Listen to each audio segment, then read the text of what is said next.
Assalamualaikum warahmatullahi wabarakatuh. Alhamdulillah,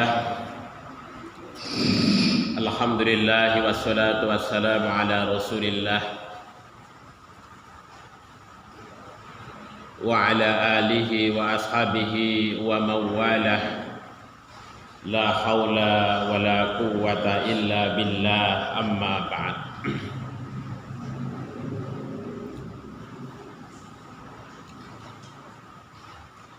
Bapak Ibu yang dirahmati dan diberkahi oleh Allah Subhanahu wa taala. Alhamdulillah, puji dan syukur senantiasa kita panjatkan kehadirat Allah atas kelimpahan nikmat yang Allah berikan kepada kita semua. Alhamdulillah, pada malam hari ini kita masih diberikan nikmat berupa kesehatan dan kesempatan oleh Allah. Mudah-mudahan sholawat serta salam senantiasa tercurah kepada junjungan kita Nabiullah Muhammad sallallahu alaihi wasallam. Bapak Ibu yang dirahmati oleh Allah, marilah kita buka majelis kita ini dengan sama-sama membaca basmalah. Bismillahirrahmanirrahim.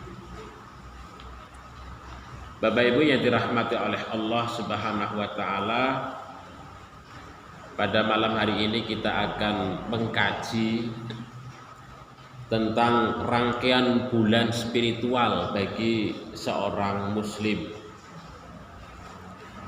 Di dalam surat Az-Zariyat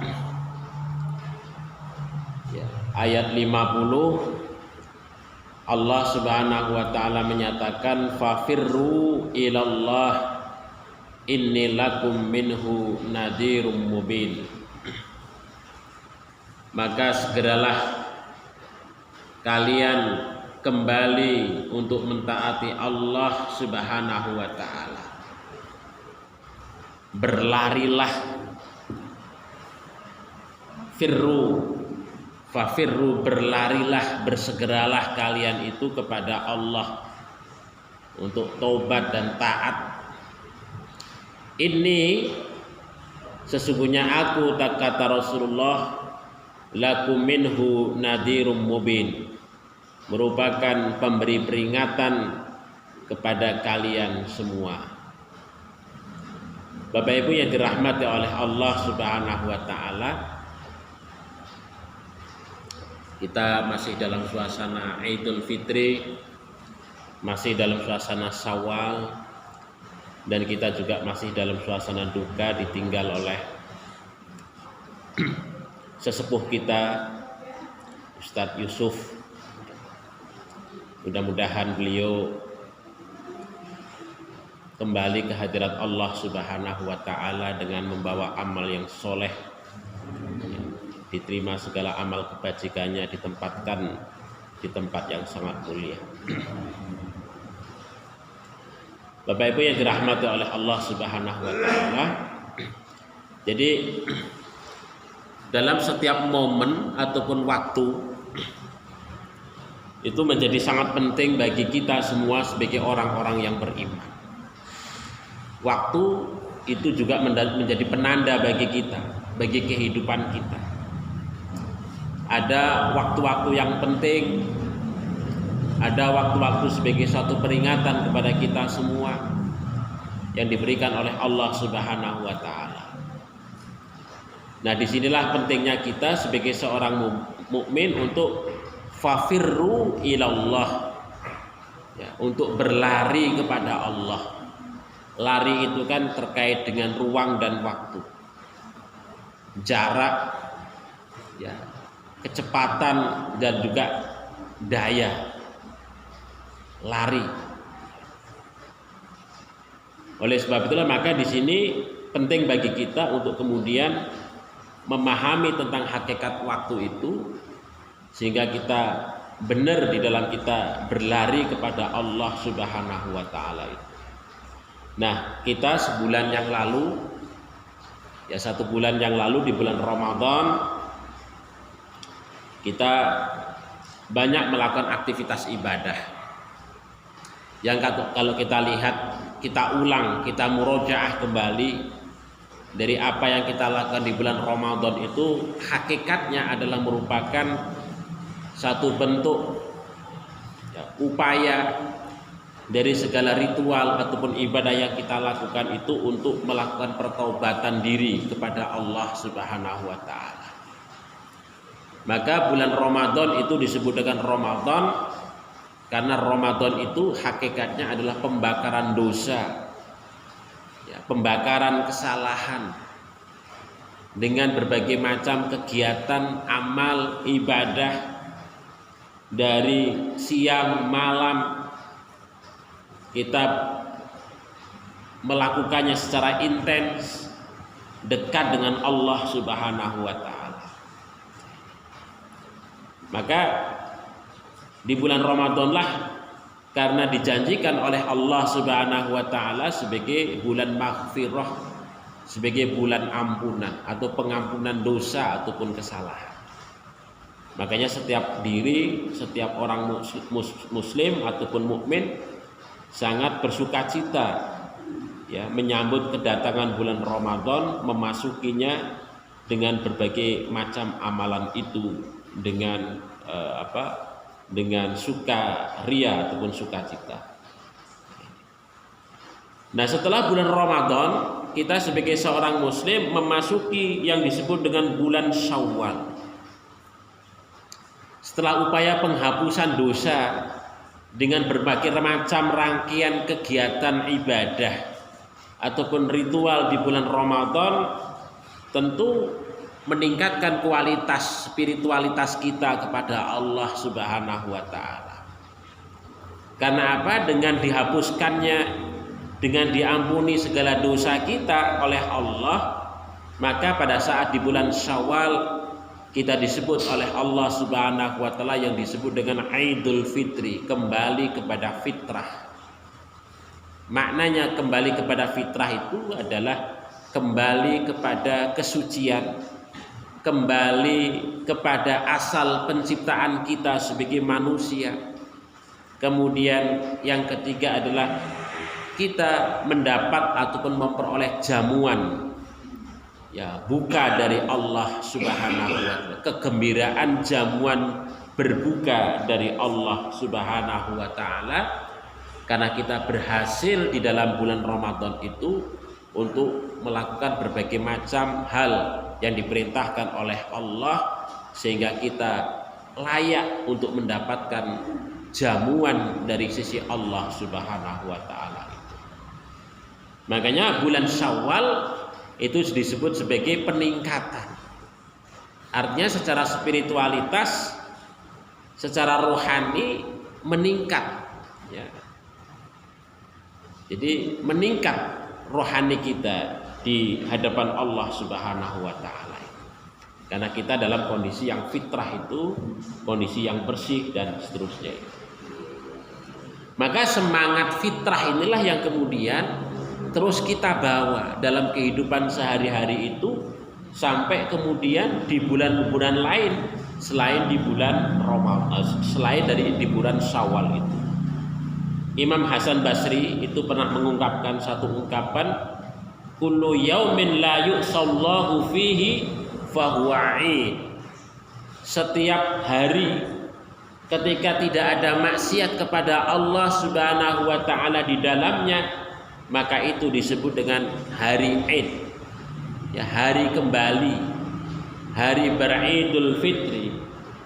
Fal yaumal ladzi yaqta'uhul mu'min, dan hari di mana seorang mukmin itu memutuskan fi ta'ati maulahu, untuk taat kepada Tuhannya, wa dzikrihi, dan untuk berzikir mengingatnya, wa syukrihi, dan bersyukur kepadanya, bahwa lahu 'id, maka orang tersebut sesungguhnya memiliki 'id, memiliki 'idul fitri, yaitu ketika kapan saja, di hari apa saja, ketika kita itu untuk taat, bersyukur, ya, berzikir kepada Allah, sebagaimana itu kita lakukan pada saat di bulan Ramadan, maka sesungguhnya kita berhasil membawa Id itu dalam kehidupan kita sehari-hari. Nah, ini yang diungkapkan oleh Hasan Basri, ya, seorang tabi'in, dan sebagian ulama juga ungkapan ini berasal dari juga Ali bin Abi Thalib radhiyallahu anhu. Bapak Ibu yang dirahmati oleh Allah Subhanahu wa taala, maka semangat kebersihan itulah yang kemudian menjadikan kita sebagai orang yang beriman pada saat Syawal itu memang disebut sebagai orang yang mukmin, yang meningkat kualitas iman dan takwa kita kepada Allah Subhanahu wa taala.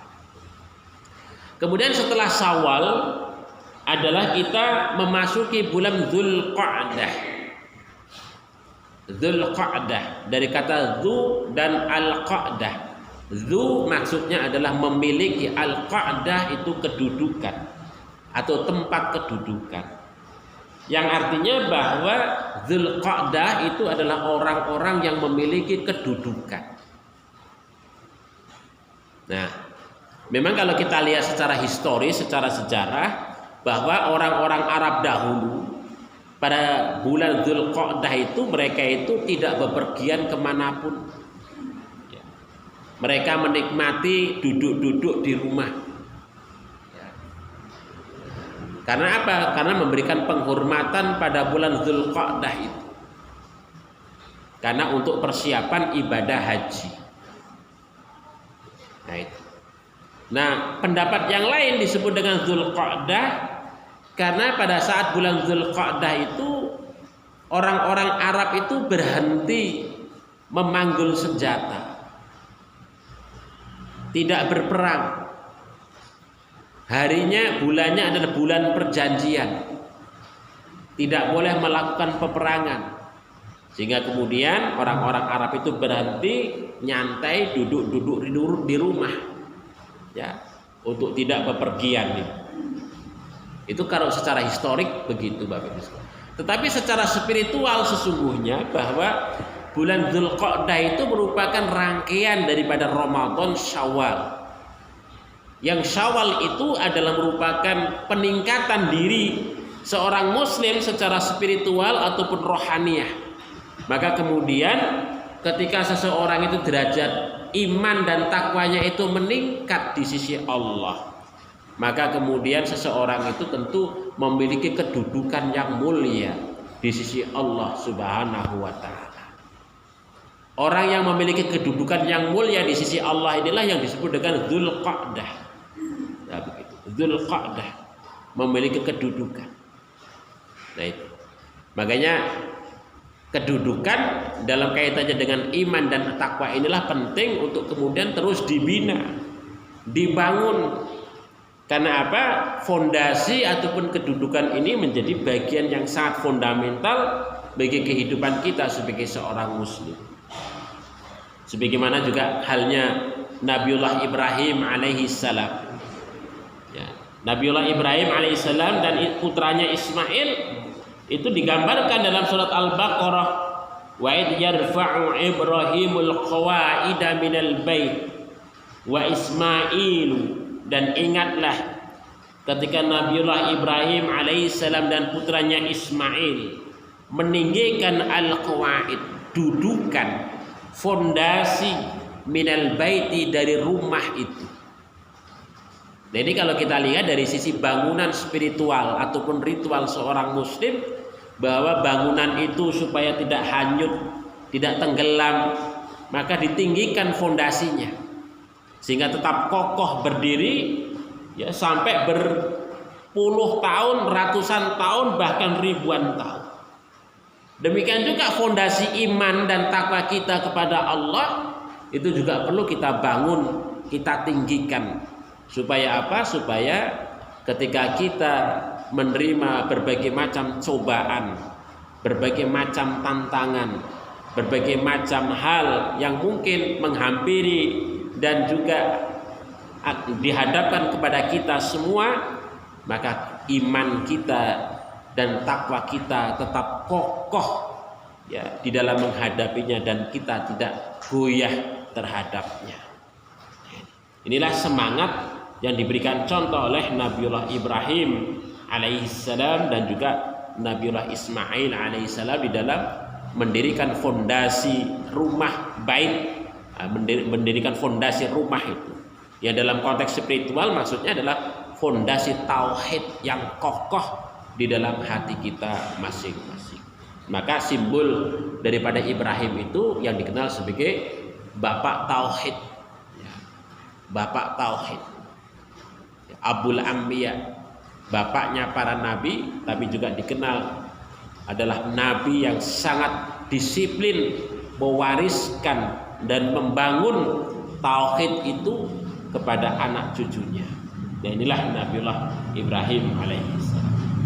Bapak Ibu yang dirahmati oleh Allah Subhanahu wa taala, maka inilah pentingnya bagi kita semua untuk terus membangun, mengkonsolidasikan diri kita terkait dengan keimanan dan ketakwaan kita kepada Allah Subhanahu wa taala. Mengapa begitu? Karena kita menghadapi ujian yang lebih besar lagi dibandingkan dengan bulan Ramadan. Yaitu apa? Yaitu bulan Dzulhijjah. Dzulhijjah. Jadi Dzulhijjah itu ujian yang lebih besar lagi dibandingkan dengan bulan Ramadan. Kalau bulan Ramadan itu adalah kita mengosongkan perut kita, tetapi pada saat bulan haji itu kita diminta untuk mengorbankan apa yang kita miliki, yang kita cintai, dalam kaitannya dengan perjalanan kita menuju Allah Subhanahu wa taala.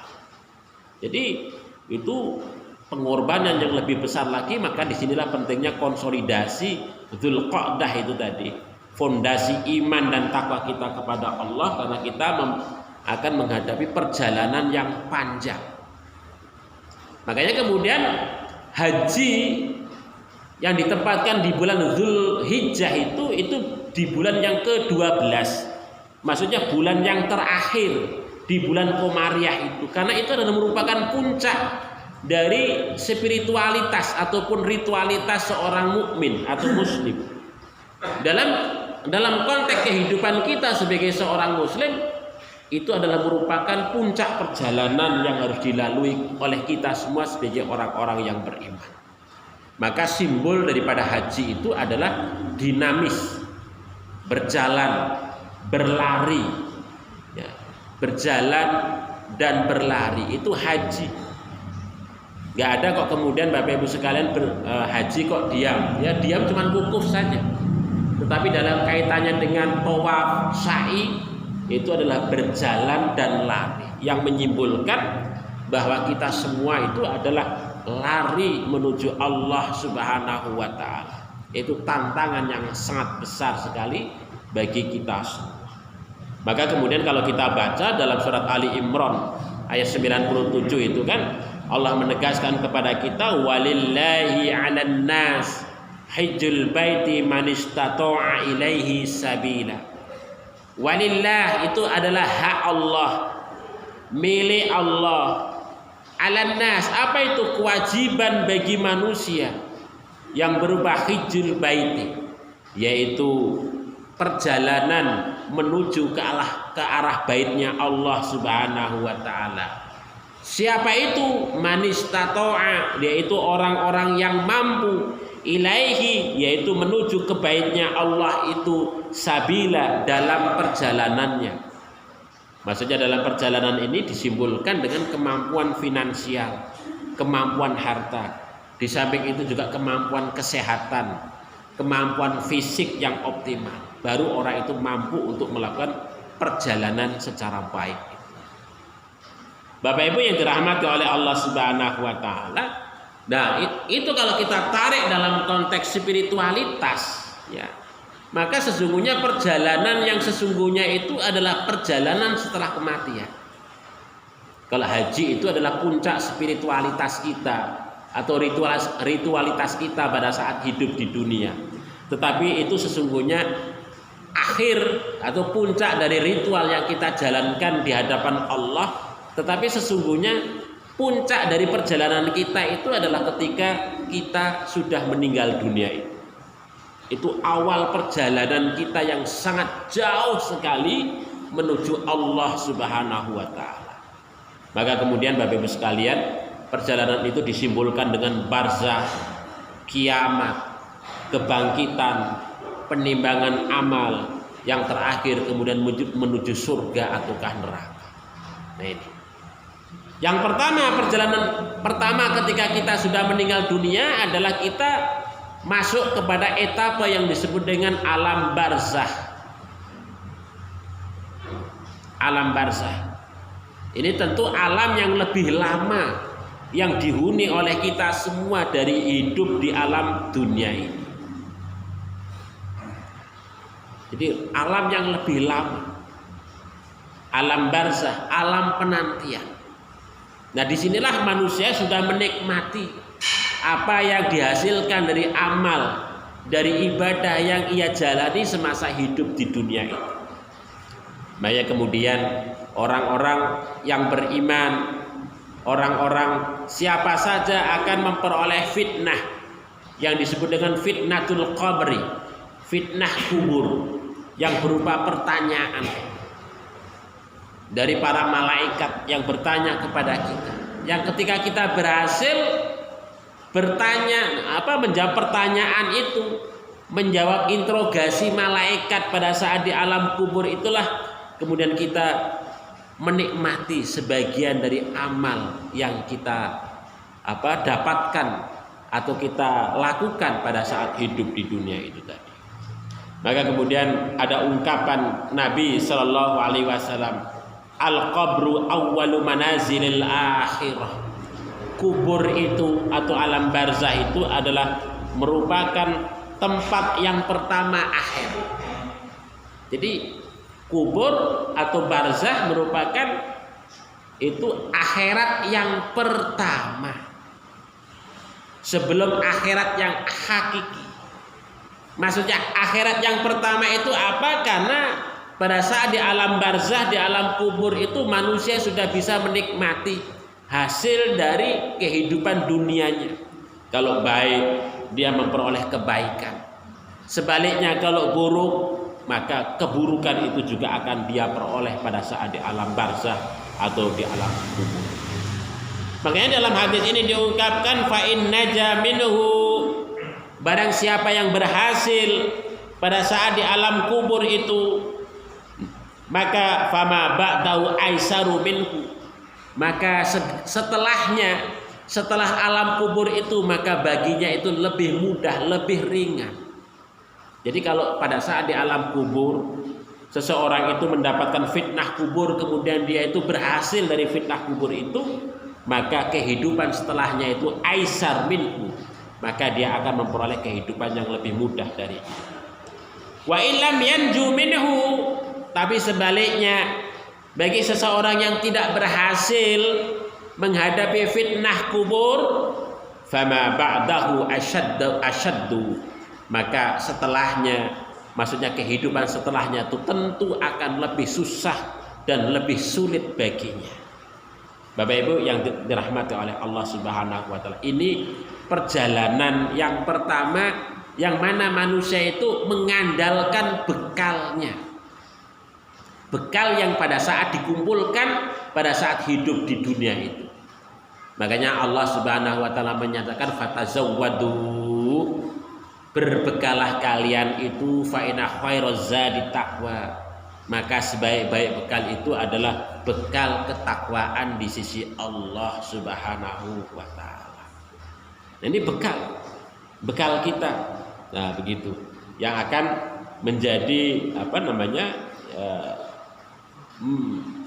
menjadi bagian penting dari kehidupan kita pada saat di alam barzakh itu.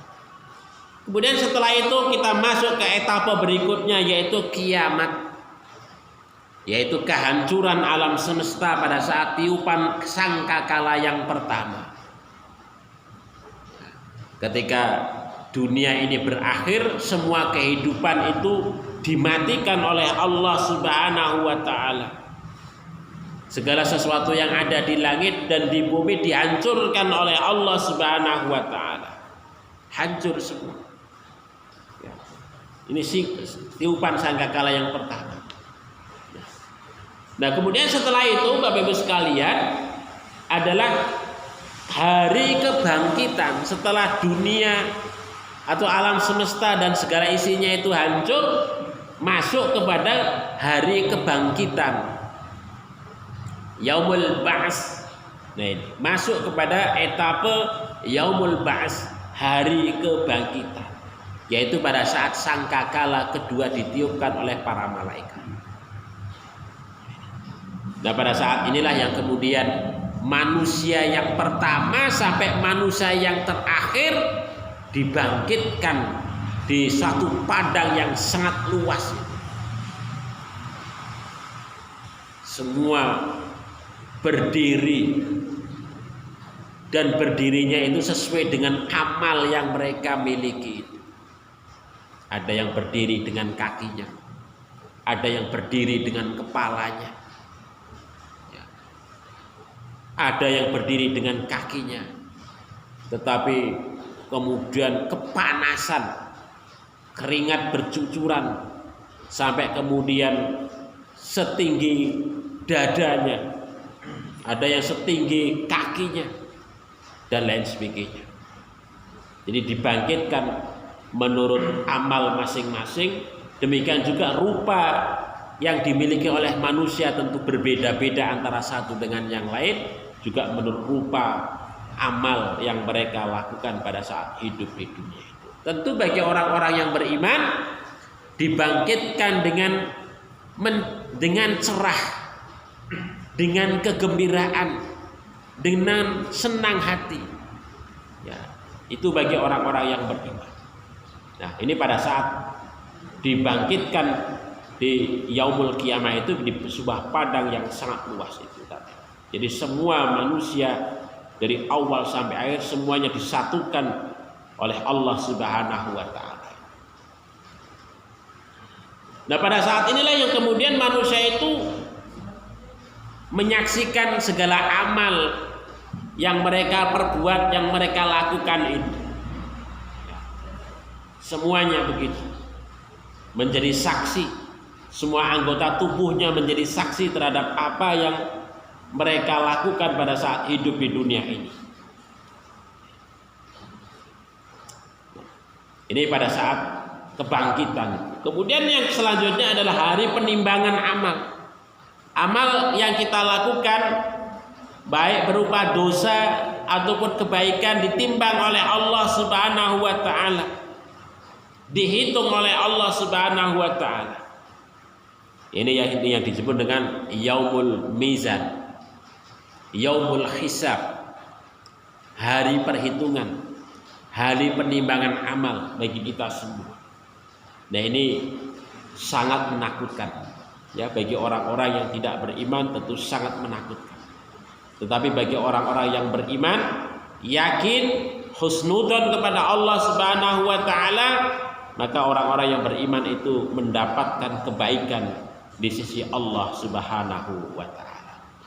Maka diungkapkan oleh Allah, al-haqqu faman saqulat mawazinuh faulaika humul muflihun. Al-haqqu, yang namanya kebenaran itu adalah faman saqulat mawazinuh, orang yang timbangannya sangat berat.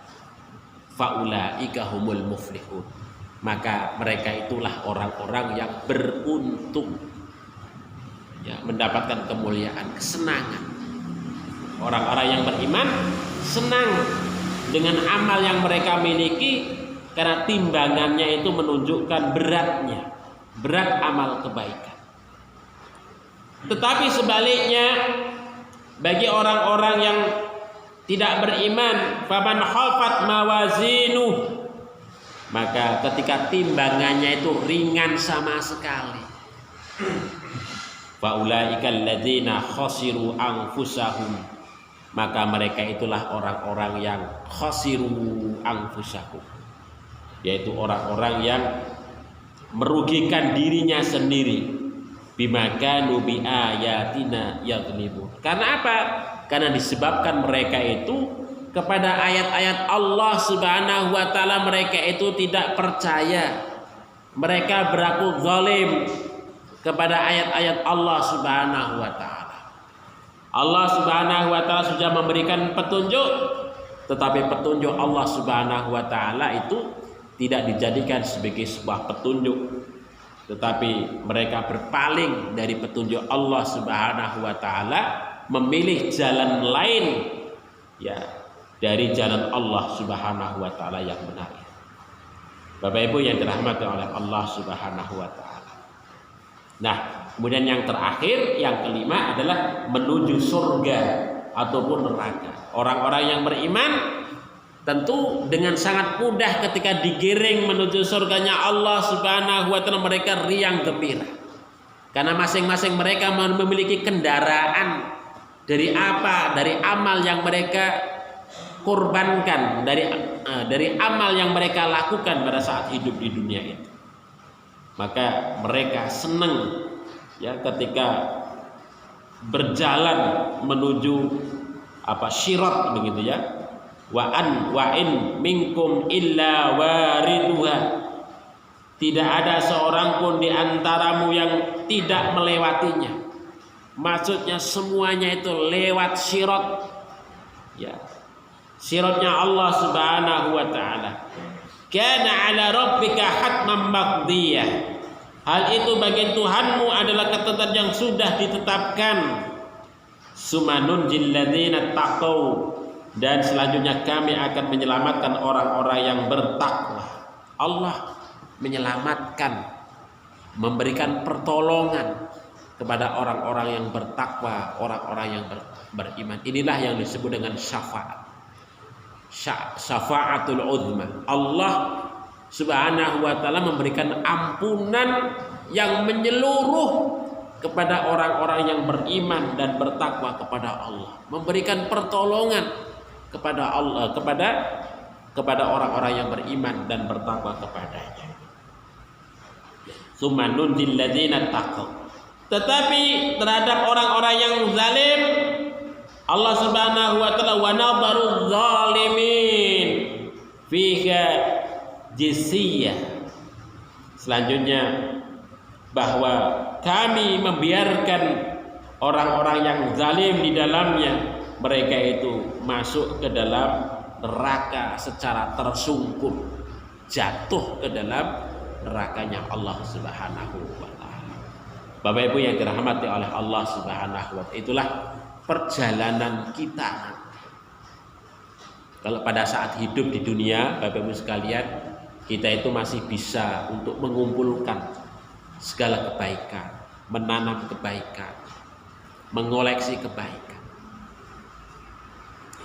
Maka ini masih ada kesempatan bagi kita untuk mengerjakan ini. Nah, nanti pada saat kita sudah diputuskan oleh Allah untuk melakukan perjalanan yang sangat panjang, itulah hanya bekal yang kita kumpulkan pada saat hidup di dunia inilah yang kemudian menjadi bekal kita menuju perjalanan kita kepada Allah Subhanahu wa taala. Nah, ini ya satu perjalanan yang sangat sulit yang dihadapi oleh setiap diri manusia itu. Jadi tidak ada pertolongan kecuali hanya pertolongan dari Allah Subhanahu wa taala. Makanya Bapak Ibu sekalian, di dalam surat Az-Zariyat itu ditegaskan tentang fafirru. Ya, fafirru, berlarilah ya, kepada Allah, bertaubatlah kepada Allah. Dalam surat Ali Imran disebutkan wasyari'u ila maghfiratin mir rabbikum wa jannah. Bersegeralah kepada ampunan Allah Subhanahu wa taala. Jadi kalau kita bertobat, mohon ampun, ngibadah menika, memang Allah menggunakan ungkapan fafirru wasyari'u, ya, bersegeralah, berlarilah kalian itu kepada Allah, kepada ampunan Allah Subhanahu wa taala. Ini menunjukkan bahwa waktu bagi kita semua itu sangat penting sekali. Artinya bahwa yang namanya kematian datang itu tanpa permisi kepada kita semua. Kapan saja bisa kita dijemput oleh Allah Subhanahu wa taala ketika sudah sampai waktunya. Dan itu tidak mengenal umur, apakah kita itu masih muda, remaja, sehat, sakit, apakah kita tua dan lain sebagainya, semuanya tidak mengenal itu. Ketika batasan itu sudah sampai, maka Allah Subhanahu wa taala akan menjemput kita. Nah ini, maka disinilah Allah Subhanahu wa taala mengingatkan ketika kembali kepada Allah, fafirru, berlarilah kalian itu untuk taubat kepada Allah. Segera, sungguh-sungguh di dalam kita bertobat kepada Allah Subhanahu wa taala. Karena kalau sedetik terlambat, maka tidak ada kesempatan lagi bagi kita untuk kemudian mendapatkan ampunan dari sisi Allah Subhanahu wa taala. Hal ini sebagaimana namanya Firaun. Firaun Bapak Ibu sekalian, itu kan pada saat yugharghir, pada saat yugharghir, nyawanya itu sudah di kerongkongan itu, dia ngakui taubat kepada Allah Subhanahu wa taala, tetapi sudah yugharghir, ya, sudah tidak diterima taubatnya itu di sisi Allah Subhanahu wa taala. Sehingga kemudian Allah Subhanahu wa taala itu hanya menyelamatkan tubuhnya, tapi tidak menerima taubatnya. Menyelamatkan tubuhnya itu untuk dijadikan peringatan kepada orang-orang setelah Firaun itu. Nah, Firaun itu kan dikenal sebagai seorang yang raja yang lalim, ya, raja yang sangat memperbudak Bani Israel yang begitu luar biasa. Peringatan Nabi Musa, Nabi Harun alaihissalam tidak diterima begitu mudah. Ya. Nah ini Firaun itu menjadi pelajaran. Maka waktu itu menjadi penting bagi kita semua sebagai orang yang beriman untuk terus mengingat hidup kita untuk senantiasa bertobat kepada Allah Subhanahu wa taala. Tentu bagi kita semua kemarin yang 1 bulan beribadah, bertekun untuk qiyamul lail, berpuasa, monggo Bapak Ibu sekalian untuk kita terus pelihara itu semangat puasa, semangat qiyamul lail, semangat membaca Al-Qur'an. Nah itu terus untuk kita lakukan sehingga kemudian itu betul-betul nantinya bisa mensucikan diri kita, memperteguh pertaubatan kita kepada Allah Subhanahu wa taala. Bapak Ibu yang dirahmati oleh Allah Subhanahu wa taala, mungkin begitu yang saya sampaikan pada kesempatan kali ini. Ada kekhilafan, mohon maaf. Marilah kita akhiri majelis kita ini dengan sama-sama membaca doa kifaratul majelis. Subhanakallahumma rabbana wa bihamdika asyhadu an la ilaha illa anta astaghfiruka wa atubu ilaik. Billahi taufiq wal hidayah. Assalamualaikum warahmatullahi wabarakatuh.